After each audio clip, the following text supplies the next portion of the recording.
জানাতে সেখানে আছেন সহকর্মী মেহরাব সুমন, যুক্ত হচ্ছে তার সাথে। মেহরাব, জানাবেন দগ্ধদের শারীরিক অবস্থা সম্পর্কে চিকিৎসকরা কিছু জানিয়েছেন কিনা?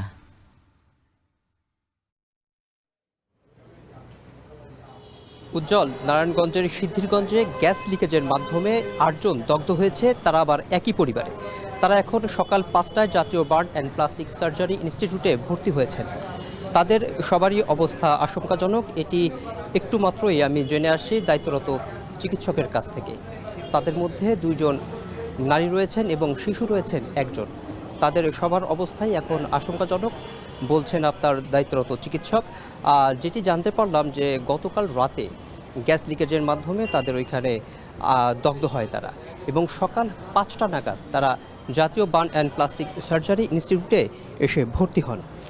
কর্তব্যরত চিকিৎসক আমাদের যেটি জানিয়েছেন, তাদের সবার অবস্থাই এখন ক্রিটিক্যাল এবং অধিকাংশই তাদের পুড়ে গেছে। এখানে ৫০% বেশি তারা দগ্ধ হয়েছেন বলে আমাদের জানিয়েছে।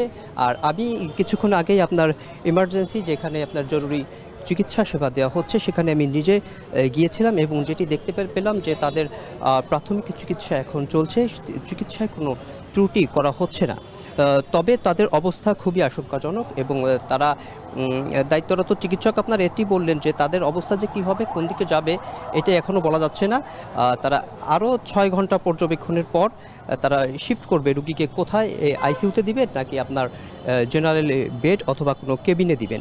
এটি ছিল তাদের কাছ থেকে। আবার সর্বশেষ তথ্য জাতীয় burn and plastic surgery institute থেকে সর্বশেষ। উজ্জ্বল।